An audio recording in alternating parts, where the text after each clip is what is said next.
Hello students, I am Surabhi. Welcome to IFS।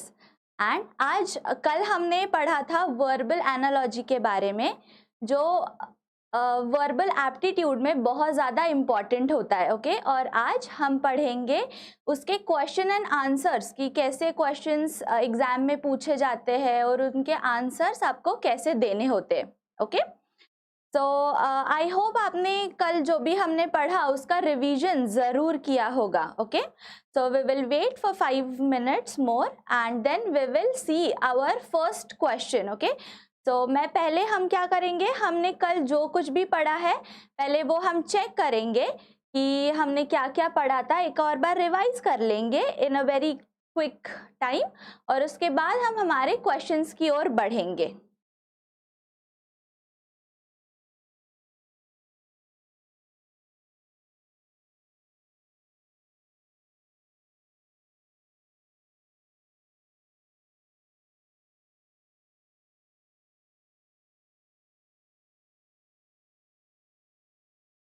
Okay very good evening.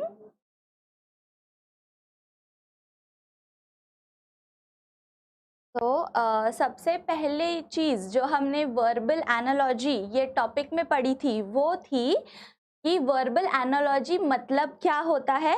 तो what is verbal analogy? It is a relation between similar words of pair. Okay so जो pair होती है हमारी, उसमें जो भी similarity होती है ये कभी कभी डिफरेंस भी हो सकता है और उनका रिलेशन क्या है एक दूसरे के साथ वो हमने पढ़ा था। ओके और हमने और क्या देखा कि वर्बल एनालॉजी का रिलेशन पहचानने के लिए सिर्फ एक ही टाइप नहीं होता, there are multiple types in which you can identify the relation between the first pair और उसके हिसाब से आपको आपका जो सेकंड जो क्वेश्चन में जो पूछा है उसका आंसर आपको फाइंड आउट करना होता है। ओके सो अब हम क्या करेंगे, कौन कौन से टाइप्स हमने देखे थे, लेट्स रिवाइज देम फर्स्ट।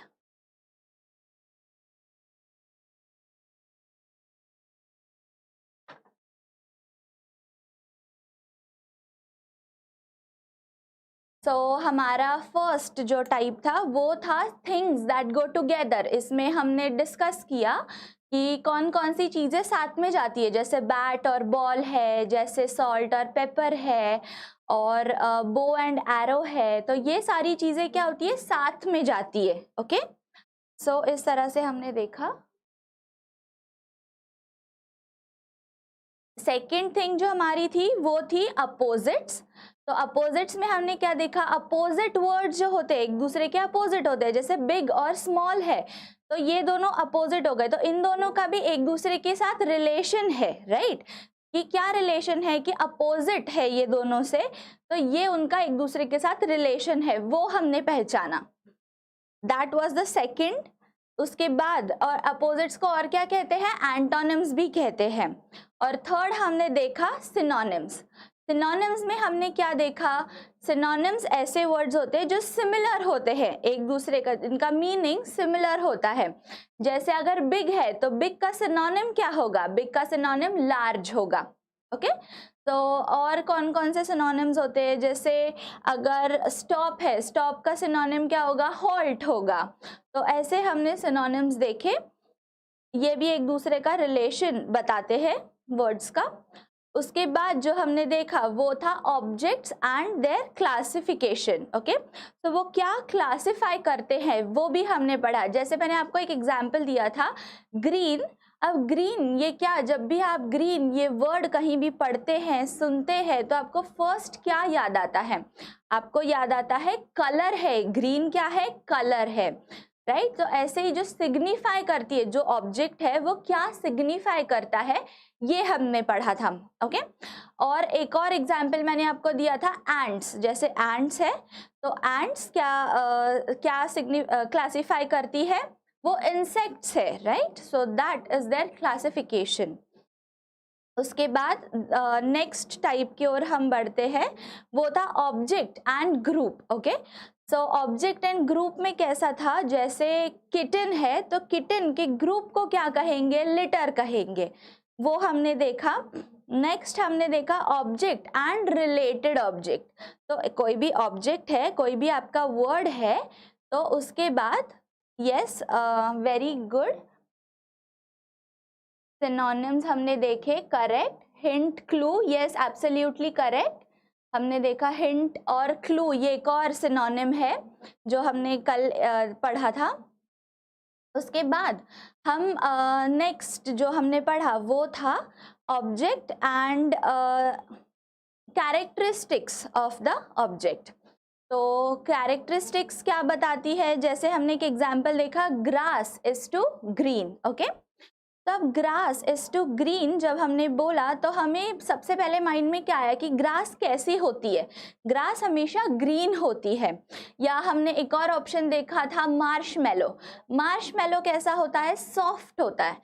तो वो क्या हो गई, उसकी कैरेक्टरिस्टिक हमने वो ऑब्जेक्ट की बताई कि how is that object. So whenever you want to find the relation that, तो आपको क्वेश्चन क्या पूछना है खुद को, how is the first word, and अगर आपको आंसर सॉफ्ट या कोई भी एडजेक्टिव मिलता है तो वो हो गया उसकी वो कैरेक्टरिस्टिक बता रहा है, ओके। उसके बाद हमने देखा object and part of the whole, okay. So जब हमने object and part of the whole देखा तो हमने कौन सा एग्जाम्पल डिस्कस किया था, जैसे हैंड है तो हैंड, और हैंड होल है हमारा, हैंड का एक पार्ट क्या होता है, फिंगर होता है, okay. Similar goes with legs, legs अगर आपका होल है तो उसका पार्ट क्या हुआ, टोज हुआ, ओके। एंड नेक्स्ट जो था हमारा वो था object and function. Object and function जो हमने देखा उसमें क्या होता है, कोई भी ऑब्जेक्ट होता है, जैसे पेन ले लिया हमने, तो पेन का काम क्या होता है, वो फंक्शन क्या प्ले करेंगे उस पे उनका रिलेशन डिपेंड करता है। जैसे what's the function of the pen, can you tell me. Good evening अपेक्षा।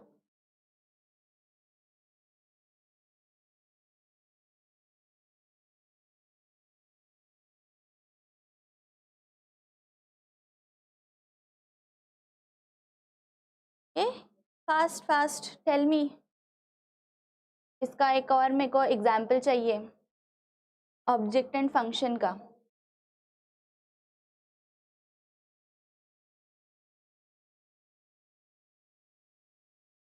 करेक्ट, पेन का काम क्या होता है, एब्सोल्युटली करेक्ट, पेन का काम होता है टू राइट। अब एक और ऑप्शन बताइए मुझे, एग्जाम्पल बताइए।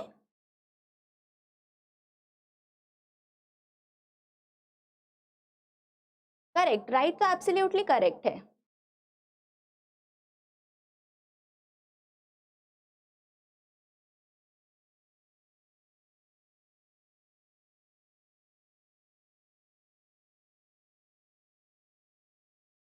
Yes yes correct Aditi, you are very correct in this that, आपने जो आंसर दिया है बुक, रीड, एब्सोल्युटली करेक्ट। तो बुक अगर हमारा ऑब्जेक्ट है तो उसका रिलेशन या उसका फंक्शन क्या होगा, उसका रीड करने का फंक्शन होगा, एब्सोल्युटली करेक्ट। सो अब मैं समझ गई हूँ कि आपको ये पूरा का पूरा वर्बल एनालॉजी का कॉन्सेप्ट क्लियर हो गया है, ओके।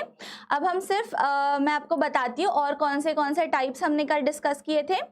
तो एक और टाइप था ऑब्जेक्ट एंड लोकेशन, उसके बाद और था परफॉर्मर एंड एक्शन, उसके बाद verb, tenses, causes and effect, problem and solution and degrees of characteristic, okay.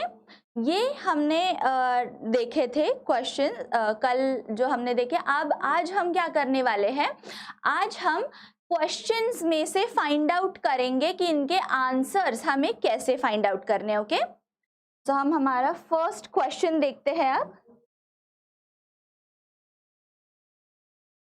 Can you see the board?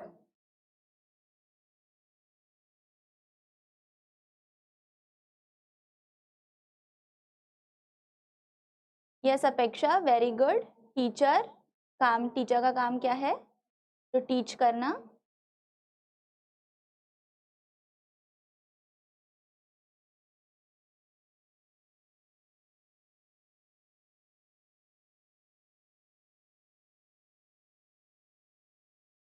Okay, so we will move ahead with our first question. Question read कीजिए. तो first हमारा question कहता है errata is to books then flaws is to what. यहाँ पे हमारा question mark है. Okay, तो अब first the very first thing, कल भी हमने जब डिस्कस किया तो हमने क्या डिस्कस किया कि जो भी फर्स्ट थिंग हमें क्या करनी है, हमारे टिप में हमें क्या बताया था, इनका मीनिंग फर्स्ट फाइंड आउट करना है हमें. जैसे ही हमें इनका मीनिंग पता चल जाएगा तो हम फिर देख पाएंगे कि उसका करेक्ट ऑप्शन क्या है. और सेकंड थिंग फिर हमें क्या करनी है, इन दोनों का एक दूसरे के साथ रिलेशन क्या है वो फाइंड आउट करना है. ओके, तो अब हमें क्या करना है, पहले एराटा का मीनिंग देखना है. Now tell me what is the meaning of errata and it is related to books. Anybody knows what's the meaning of एराटा?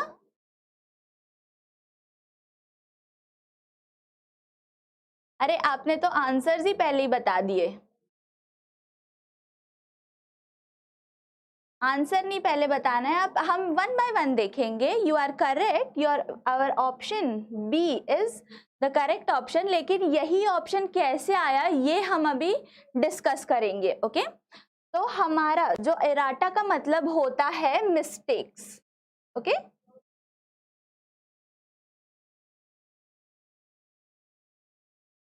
Mistakes होता है.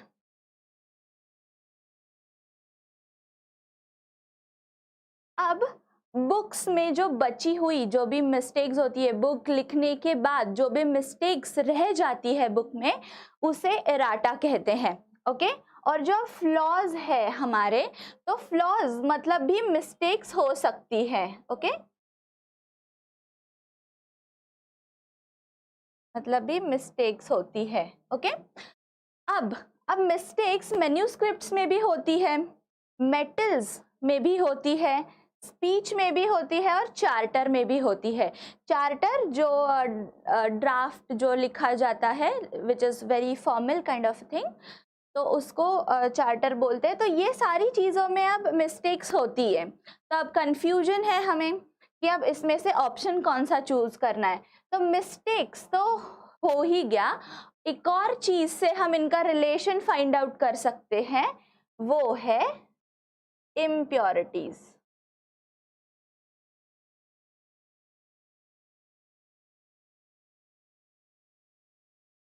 Okay, through the impurities.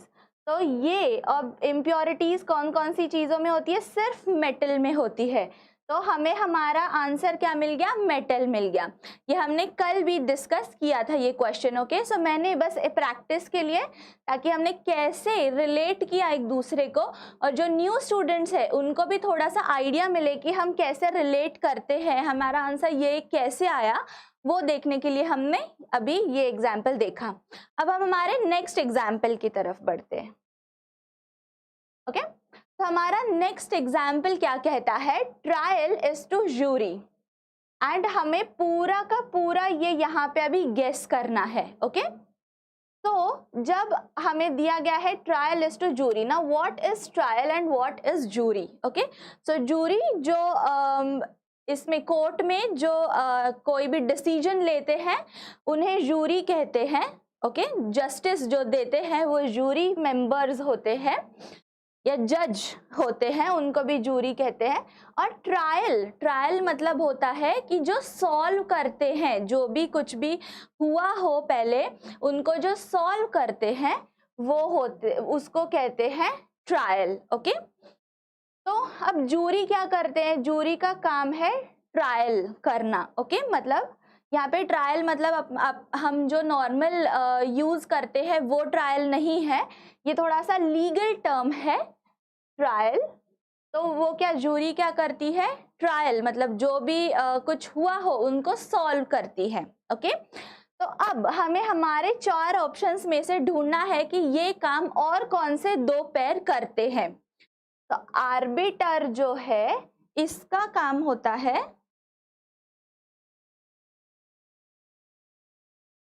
कुछ भी, मतलब जो भी झगड़ा हुआ हो वो सेटल करना. ओके,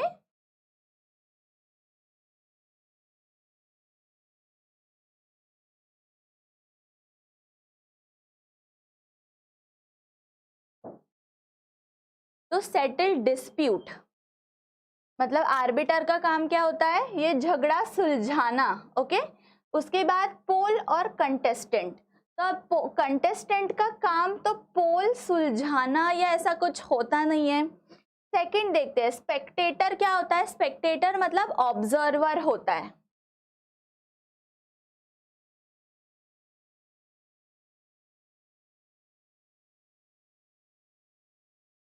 ऑब्जर्वर होता है। ओके, मतलब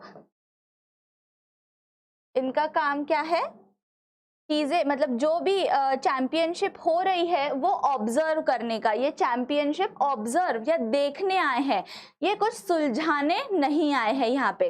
ओके, उसके बाद जो स्पीकर है हमारे, वो स्पीकर क्या होते हैं, वो कॉन्फ्रेंस में बोलते हैं, ये भी यहाँ पे कुछ सुलझाते नहीं है।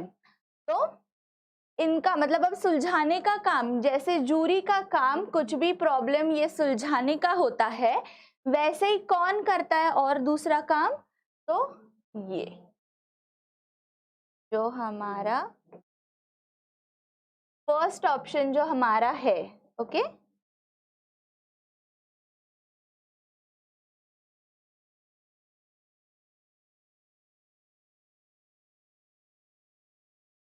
तो ये फर्स्ट ऑप्शन हमारा करेक्ट हो गया यहाँ पे। ओके, तो इसमें हमें क्या पता चला कि ये जो आर्बिटर है ये डिस्प्यूट सॉल्व करते हैं, जैसे जूरी ट्रायल सॉल्व करते हैं, वैसे ही आर्बिटर क्या करता है, डिस्प्यूट सॉल्व करता है। इसीलिए हमने इनका रिलेशन, पहले हमने क्या किया, इनका मीनिंग फाइंड आउट किया, और जैसे ही हमें इनका मीनिंग मिला, हमने इनका रिलेशन फाइंड आउट किया। सेकेंड थिंग, हमने इनका रिलेशन फाइंड आउट किया, और रिलेशन फाइंड आउट करने के बाद यही रिलेशन और इनमें से कौन से ऑप्शन पे फिट होता है वो हमने देखा। ओके, तो ये तो हमारा सेकेंड क्वेश्चन हो गया। अब थर्ड क्वेश्चन देखते हैं। Okay, now implausible is to absurd. Okay, अब मैं इनका मीनिंग बताती हूँ। Now I want answers from your side, कि इसका आंसर इनमें से चारों में से कौन सा होगा। ओके, तो इम्प्लॉजिबल मतलब होता है unreasonable.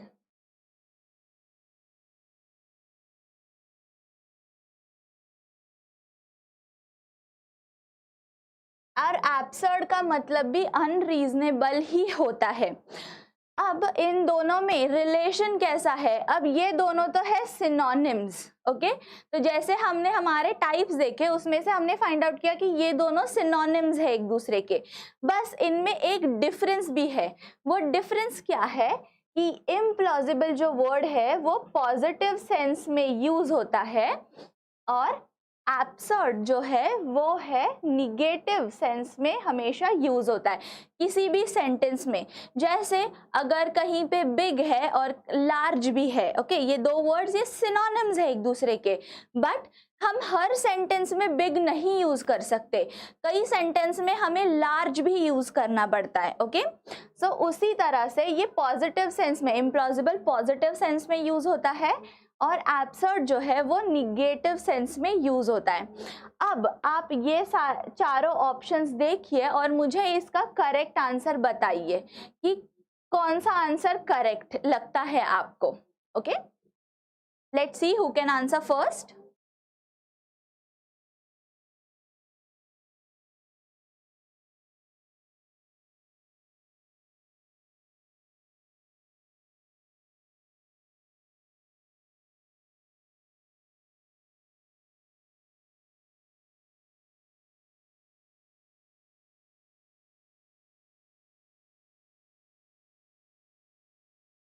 Okay, I'm waiting for your answers. C, the answer you are okay. अपेक्षा के लिए आंसर C है। Okay, anybody else wants to try? Okay, T Singh, उनके लिए भी आंसर C है। Okay, anybody else wants to try?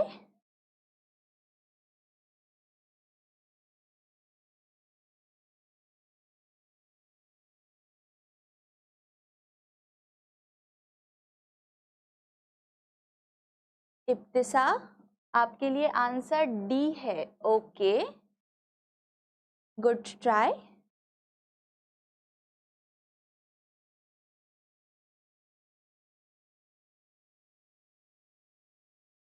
अब students, okay, Aditi के लिए भी आंसर सी है, तो we will go with the majority, क्योंकि जो सी आंसर है वो ही हमारा करेक्ट आंसर है। ये जो हमारा आंसर है सी, ये एब्सोल्युटली करेक्ट है। अब ये आंसर क्यों करेक्ट है? क्योंकि बाकी के, अब स्टूडेंट्स यहाँ पे आपको थोड़ा सा लॉजिकली थिंक करना है। अब ज़रूरी नहीं है कि आपको इन सारे वर्ड्स के मीनिंग पता हो, ओके? वैसे तो कई कई वर्ड्स के मीनिंग पता होने भी चाहिए, जैसे अब सरप्राइजिंग और शॉकिंग, ये जो दो वर्ड्स है ये हम नॉर्मल हमारी लैंग्वेज में यूज करते हैं, ये हमने बहुत बार सुने हैं, हमें इनके मीनिंग भी पता होते हैं। तो सबसे पहले इनकी तरफ ही देखिए जो वर्ड्स आपको पता है ऑलरेडी, ओके? उसके बाद फिर इनका मीनिंग पहचानिए, सरप्राइजिंग और शॉकिंग, क्या ये सिनोनिम्स है? यस, डेफिनेटली ये सिनोनिम्स है। और क्या ये पॉजिटिव और नेगेटिव सेंस में यूज होते हैं? एब्सोल्युटली यस, ये होते हैं। सरप्राइजिंग हमेशा पॉजिटिव सेंस में यूज होता है, और जो शॉकिंग है वो हमेशा निगेटिव सेंटेंस के, किसी भी अगर निगेटिवली हमें सेंटेंस में यूज करना हो तो हम शॉकिंग ये वर्ड ही यूज करते हैं। तो I am very happy with the answers that majority of people chose C as the answer. तो अब आपको अच्छी तरह से ये कॉन्सेप्ट आप समझ गए हो वर्बल एनालॉजी का। अब हम नेक्स्ट क्वेश्चन हमारा देखते हैं। स्क्रिबल इज टू राइट, तो स्टैमर इज टू व्हाट? अब स्क्रिबल का मीनिंग क्या होता है? मीन्स कुछ भी लिखना is scribbling. Okay, what am I doing right now? I am scribbling something. Okay, तो scribbling किस में आया? राइट में आया। राइटिंग करते टाइम हम स्क्रिबल करते हैं। ओके, सिमिलरली स्टैमर कब करते हैं हम? What do you think? Stammer का करेक्ट ऑप्शन इसमें से कौन सा है?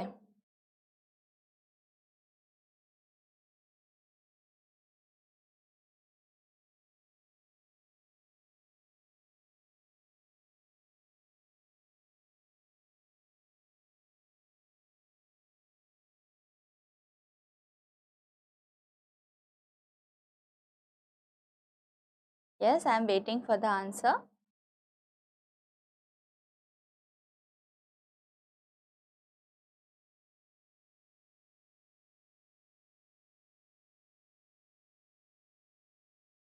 B.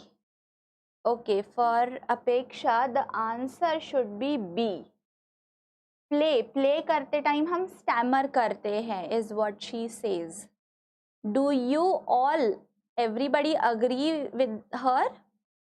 आप सबको यही लगता है प्ले करते टाइम हम स्टैमर करते हैं?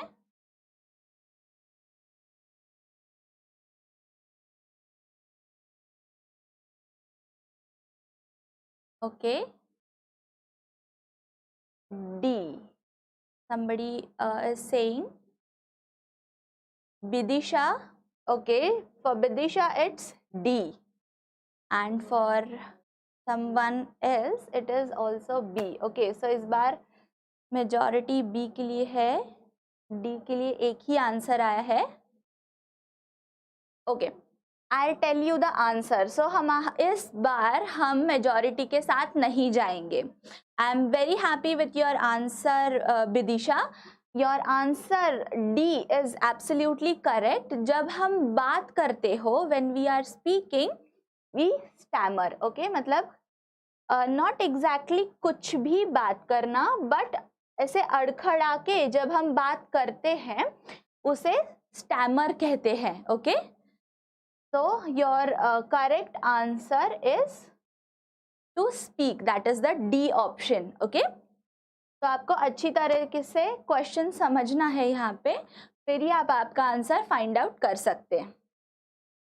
नेक्स्ट क्वेश्चन देखते हैं, 5th.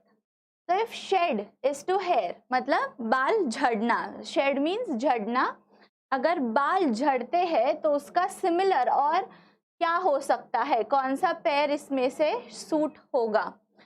अब shear is to wool, shear मतलब नॉट एग्जैक्टली झड़ना, जो हम पर्पसली कट करते हैं, जो शीप के ऊपर जो वुल होता है उसको जब हम पर्पसली कट करते हैं, निकालते हैं, शेव करते हैं, तो उसे शीर कहते हैं।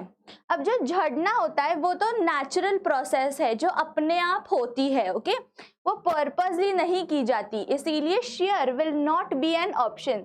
तो हमें ये ऑप्शन तो हमारा कट हो गया, ओके। अब मोल्ट इज टू स्किन। अब ये मोल्ट जो है, मोल्ट का मीनिंग है भी, मोल्ट का मीनिंग भी झड़ना ही होता है। तो फॉर एग्जाम्पल जैसे मतलब अगर बाल शेड हो रहे हो तो स्किन जो झड़ती है, फॉर एग्जाम्पल आपने स्नेक्स का देखा होगा that once in a year और once after period of time वो अपनी स्किन उनकी झड़ जाती है और उनको नई स्किन आती है। तो जब वो पहली वाली स्किन जाके जब वहां पे नई स्किन आती है उसे कहते हैं moult, okay. So skin moult. उसके बाद स्टिम्युलेट नर्व।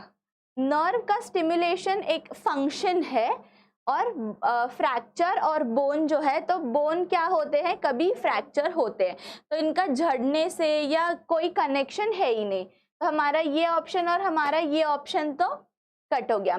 तो हमें हमारा आंसर क्या मिला, as B, moult is to skin, okay.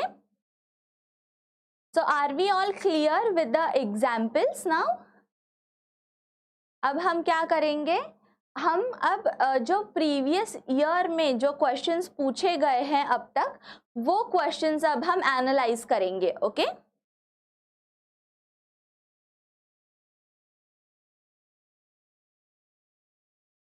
तो अब हम प्रीवियस ईयर क्वेश्चंस देखते हैं कि कैसे हमें सॉल्व करने हैं वो।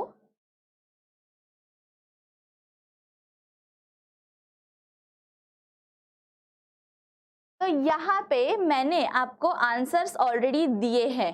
तो यहाँ पे मैंने आंसर्स आपको ऑलरेडी क्यों दिए हैं, ताकि आपको क्या गेस करना है कि ये आंसर, ये आपका करेक्ट आंसर है। तो ये करेक्ट आंसर आया क्यों है, ये हमें यहाँ पे देखना है, ओके। तो अब क्वेश्चन क्या पूछा गया था, ये देखिए स्टूडेंट्स, ये गेट 2020 में पूछा गया था ये वाला क्वेश्चन। तो ये एकदम लेटेस्ट क्वेश्चन है। तो कवर अनकवर्स, तो उसका जो ऑप्शन है, तो यहाँ पे हमारा क्वेश्चन मार्क है। तो अगर कवर अनकवर्स होता है तो एसोसिएट का क्या होता है, तो पहले कवर अनकवर्स क्या होता है वो देखिए। तो ये तो दोनों है एंटोनिम्स, ओके। अब हमें क्या करना है, एसोसिएट का एंटोनिम हमें फाइंड आउट करना है। तब एसोसिएट का मीनिंग पहले जानिए आप। एसोसिएट का मीनिंग क्या होता है, टू ब्रिंग समथिंग टुगेदर, मतलब कुछ भी चीज ऐसे साथ में करना, ओके, उसको कहते हैं, मीन्स टू कनेक्ट समथिंग, और कुछ भी चीज पास में करना is to associate, okay, associate something.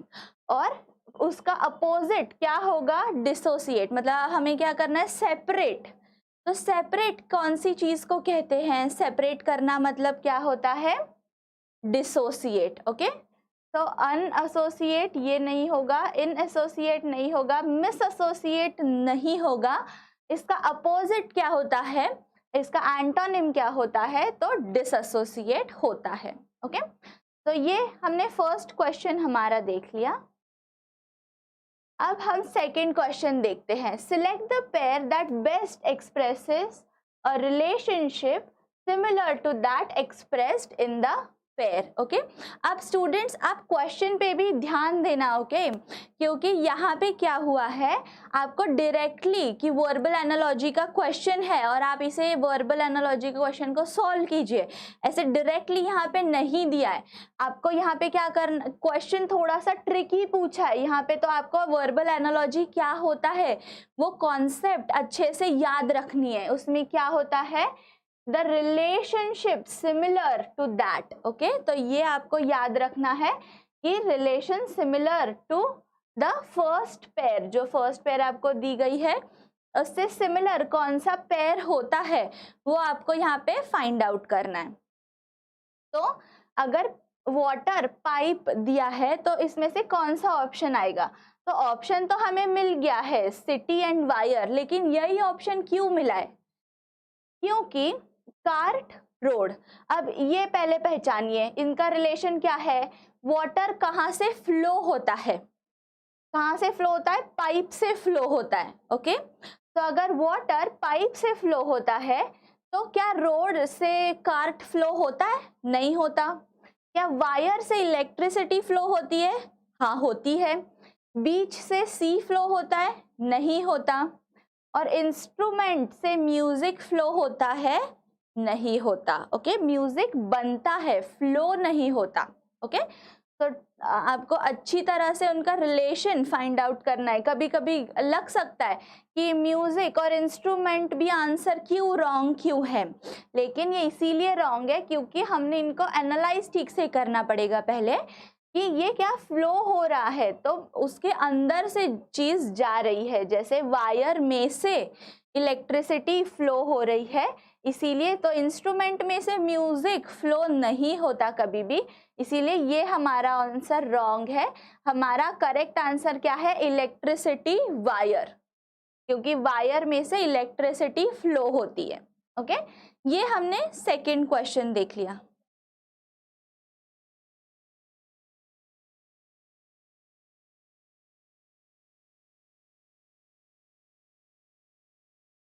Okay, somebody wants me to explain it in English. Actually, students, what happens that though it is an English class, there are possibility that student may not understand the words which or may not understand the explanation of a particular term. So to understand it better, I am trying to explain it in your language, in your regional language or in the national language Hindi. Okay, so we will talk in English as well as in Hindi, no problem. For the students who don't understand proper English, we will I'll be also talking in Hindi. I'll be explaining few terms in Hindi and I'll be also talking in English. Okay, so now let's read the question number 3.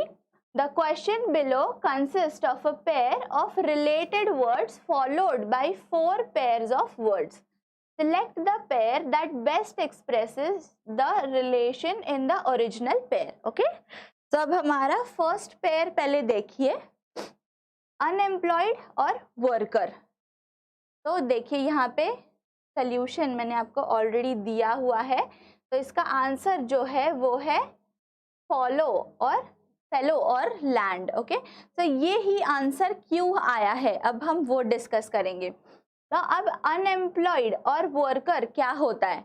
जो worker काम नहीं करता वो क्या होता है? वो unemployed कहलाता है। ओके, जो भी वर्कर है वो जब काम, उसका जो भी काम है वो नहीं कर रहा होता तो उसको अनएम्प्लॉयड कहलाते हैं। उसी तरह से जो लैंड का यूज नहीं है उस लैंड को फेलो कहते हैं। ओके, फेलो लैंड कहा जाता है, इसीलिए हमारा ये आंसर हुआ। अब किसी भी स्लीपर, जो स्लीपर है उसको, जो अनअवेयर होता है उसे स्लीपर कह सकते हैं क्या हम? नहीं। या कोई भी स्लीपर है वो सिर्फ अनअवेयर है, ऐसे हम कर सकते हैं कि कुछ भी उसका रिलेशन फाइंड आउट कर सकते हैं क्या? नहीं। उसके बाद जेस्चर एंड विट, तो ये भी ऑप्शन हमारा रॉन्ग है। और हाउस जो है, हाउस और रेनोवेटेड, तो घर और रेनोवेटेड है, तो इसका हमारे फर्स्ट पेयर के साथ कोई कनेक्शन है? नहीं है। तो हमारा कनेक्शन किसके साथ बन रहा है? लैंड, जो लैंड है जो कि यूज में नहीं है, जो वेस्ट लैंड है उसको क्या कहते हैं? फेलो कहते हैं। अब let me read the solution for you. A water who is not being used is unemployed. Similarly, worker, I'm extremely sorry, यहाँ पे water नहीं होना चाहिए, यहाँ पे worker आएगा। That was a spelling mistake. So a worker who is not being used is unemployed. Similarly, a land which is not being used is fellow. Okay, तो इस तरह से हमें हमारा आंसर मिल गया। अब नेक्स्ट देखेंगे, फॉर और कैट। अब इन दोनों का रिलेशन क्या है एक दूसरे के साथ? तो कैट के पंजे को क्या कहते हैं? पॉ कहते हैं। वैसे किसके पंजे को हूफ कहेंगे? तो मैंने यहाँ पे आपको आंसर क्या दिया? तो लैम्ब के पंजे को हूफ नहीं कहते, एलिफेंट के भी नहीं कहते, लायन के भी नहीं कहते, तो कहते किसके पंजे को है? हॉर्स के। तो इसीलिए हमारा करेक्ट आंसर क्या है? हॉर्स। तो यहाँ पे स्टूडेंट्स आपकी वोकैबुलरी बहुत अच्छी होना ज़रूरी है। और हम ये क्वेश्चंस क्यों सॉल्व कर रहे हैं? ताकि आपको पता चले कि ये रिलेशनशिप जो होती है पेयर के बीच में वो किस तरह से होती है, और सेकेंड थिंग आपकी वोकैबुलरी भी बढ़े। अब इस टाइप का अगर कोई भी इसमें से कोई भी दूसरा वर्ड भी अगर आता है तो now you can easily get the answer, because now you know the tricks how to solve it. That first understand the relation between the pair and also know the meaning of it. Okay, तो हमें हमारा answer क्या मिला? as horse. Next देखेंगे अब race और fatigue और fast अगर होगा, यहाँ पे फास्ट का मीनिंग स्टूडेंट्स है उपवास। ओके, तो fast means when you don't eat food you do fasting, right? So that is fast. The meaning of the word fast is given to you. So if you race, okay, if you are running for a race or if you race, then what is the result? अब हमने पहले भी देखा था problem and solution या cause and effect. okay, तो इसी type का ये relation आपको यहाँ पे find out करना है। जैसे अगर आप रेस करेंगे तो क्या मिलेगा? fatigue means tiredness, आप थक जाओगे, right? एंड अगर आप फास्ट करोगे, अगर आप उपवास रखोगे तो what will be the result? You will and up being hungry. Okay, so if you will have your fast, then you will be hungry at the end of the day or after few time. Okay, so that you need to remember. So what we did here, we identified the relation between both of them. Means here is the cause and here is its effect. So if this is your cause, then if it is fast, then food will not be the effect of it. Laziness also will not be the effect. Hunger will definitely be the effect of this cause. Okay, so what is our answer? Our answer is C. Okay.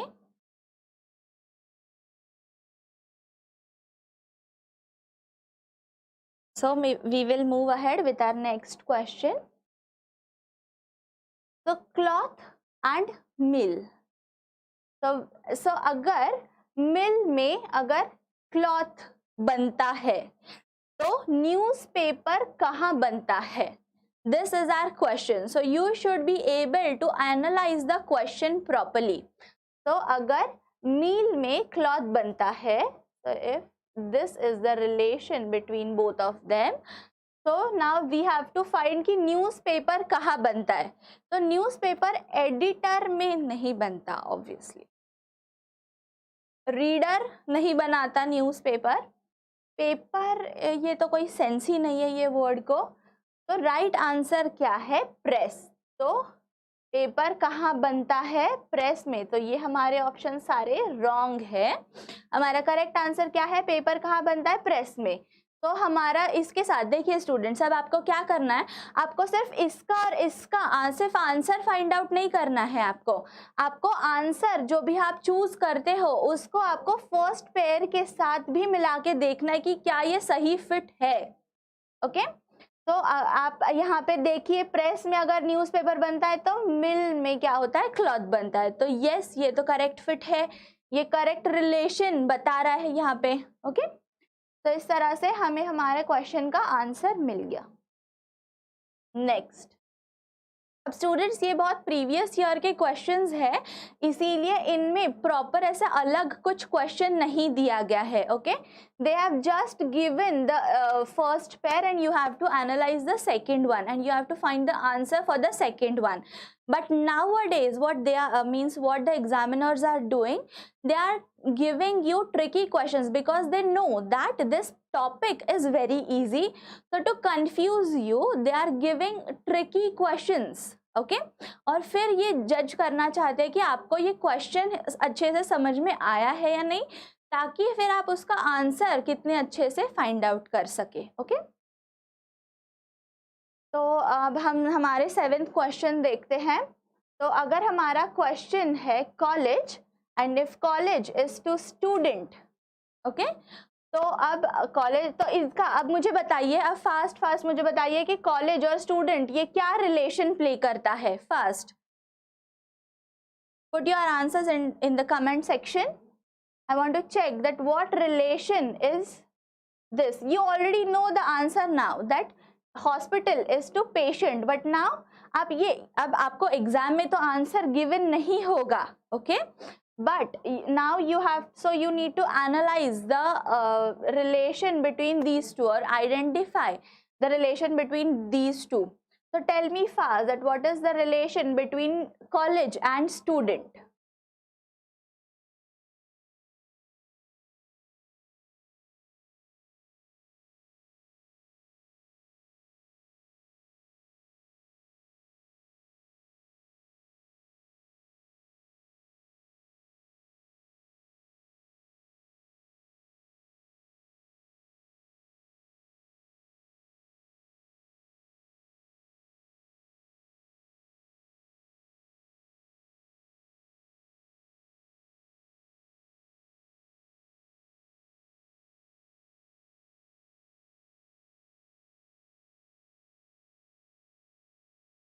Okay, play depending role with each other. Yes, Apeksha, correct.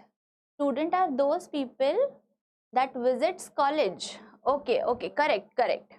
So absolutely correct, both of you are correct. So the relation that is there between these two is that college is to student, means students go into college to learn. Similarly, patients go into hospital to take medicines or to take their cure, okay, whatever they need.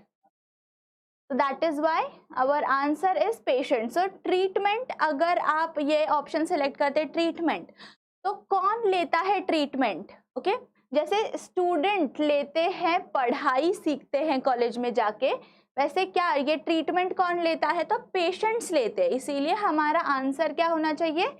Patient होना चाहिए. Okay अब next question.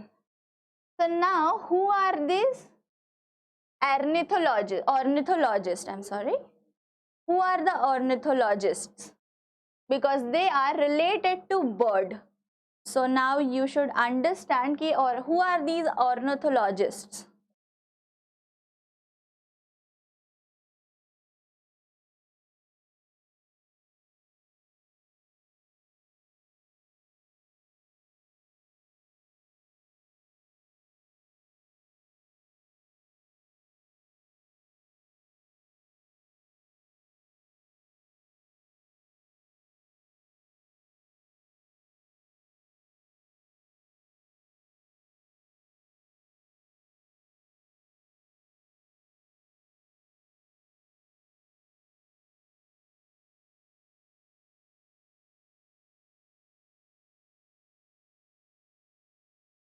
Students, ये answer mark करने का reason ऐसा है कि ताकि आप, ये हम क्यों सॉल्व कर रहे हैं ये सारे questions, means we are not exactly solving, we are just analysing these question papers. Okay because and if you know the answer, आपको answer, I am pretty sure that you people are very brilliant, very smart, you know the answers, लेकिन ये answer क्यों आया? Now everybody has the answer keys, solution for the question papers, right?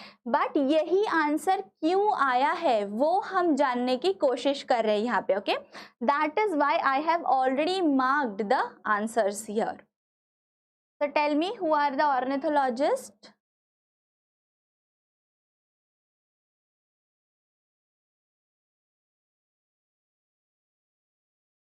Okay, yes, absolutely correct. Those who study about the birds are the ornithologists.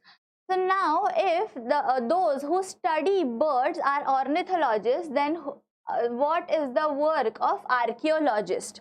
So here the option is very simple.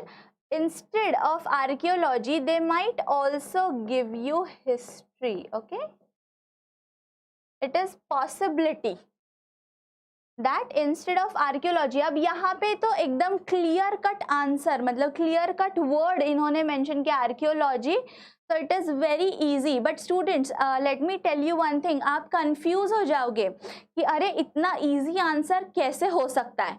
But they it is so easy just to secure your marks and to get very good marks. तो और उसके बदले में आपको history एक और word दे सकते हैं, because archaeo what's the work of archaeologist, they study the human history. Okay, and they also study prehistory and all these related things related to archaeology. They study archaeology. Okay,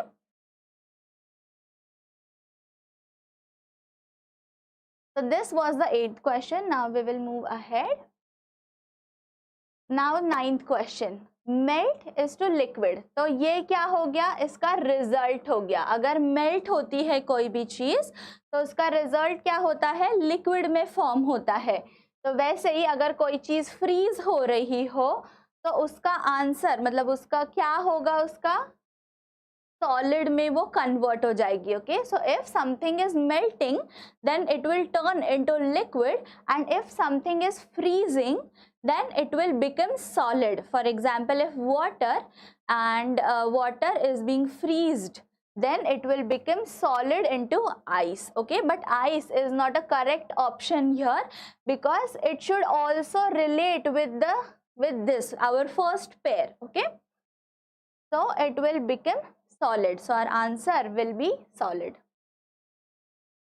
Now the last question of the day, ये last question है. अब देखते हैं.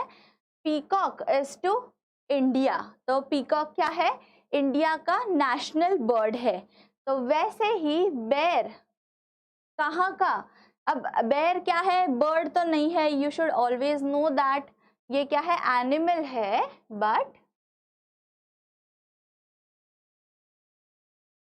But इसका अब relation क्या है, तो हमें क्या पहचानना है कि नेशनल बर्ड, यहाँ पे क्या है, नेशनल बर्ड हमने पहचाना. वैसे ही यहाँ पे हम क्या पहचानेंगे, नेशनल एनिमल पहचानेंगे. तो बेर जो है वो रशिया का नेशनल एनिमल है. ओके, तो ये तो प्योर लॉजिकल बेस्ड क्वेश्चन है. इसमें कोई भी तरह का ग्रामर और इंग्लिश ज़्यादा इन्वॉल्व नहीं है. You should only know very general knowledge that bear is national animal of Russia. Okay, so that was it. Okay, so that was it for today. आज हमने क्या किया, हमने सारे क्वेश्चन, हमने पहले प्रैक्टिस क्वेश्चंस देखे, उनको पहले हमने सॉल्व किया. वो मैंने इसीलिए मैंने उसमें आंसर्स मार्क नहीं किए थे. Those questions were for you to think for the answers and to solve them according to your thinking power. Okay, और फिर बाद में हमने क्या किया, हमने क्वेश्चन पेपर पूरी तरह से हमने उसको सॉल्व नहीं किया, क्योंकि वो तो सॉल्व होते ही है. तो हमने क्या किया, हमने उसको अच्छी तरह से एनालाइज किया कि अगर ये क्वेश्चन है तो इसका आंसर ये वाला ही क्यों आया. अगर क्वेश्चन कुछ है तो उसका बी ही आंसर क्यों आया, उसका सी ही आंसर क्यों आया, ये हमने अच्छी तरह से एनालाइज किया. और आपको इससे ये भी पता चला कि कौन से टाइप के क्वेश्चंस आते हैं. तो प्रीवियस ईयर्स में ज़्यादा डिफिकल्ट क्वेश्चंस नहीं थे. They used to give very general kind of analogy. But nowadays the question is means the options are very simple, but they ask you in a very tricky way. Okay, so आपको question ठीक से पढ़ना है और फिर उसका ठीक से आंसर फिर guess करना है. Okay, now I am pretty sure that now if an exam question comes on verbal analogy, you are definitely going to score very good marks in that particular question. Okay, और कुछ doubts, कुछ queries है?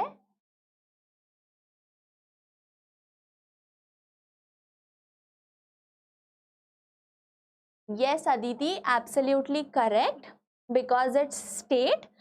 So solid, liquid, gaseous are the states. Yes, definitely correct.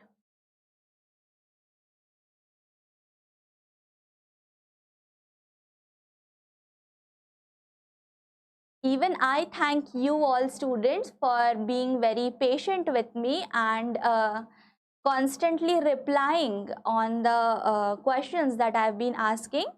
Okay, so we will end the class for today and we will meet in tomorrow's class with a very new topic. Okay, कल हम एक और new topic पढ़ेंगे which is also very important, जिसके ऊपर बहुत हर साल question पूछे जाते हैं, जो कि है reading comprehension का topic. Okay, तो रीडिंग कॉम्प्रीहेंशन के टॉपिक में हर साल एक क्वेश्चन पूछा जाता है और उसको 2 मार्क्स होते हैं. तो ये क्वेश्चंस 1 मार्क के लिए आते हैं, लेकिन रीडिंग कॉम्प्रीहेंशन के ऊपर 100% क्वेश्चन 2 मार्क्स के लिए आएगा और क्वेश्चंस आते ही हैं. Okay, so we are going to study that particular topic tomorrow. Okay, see you till then. Happy learning.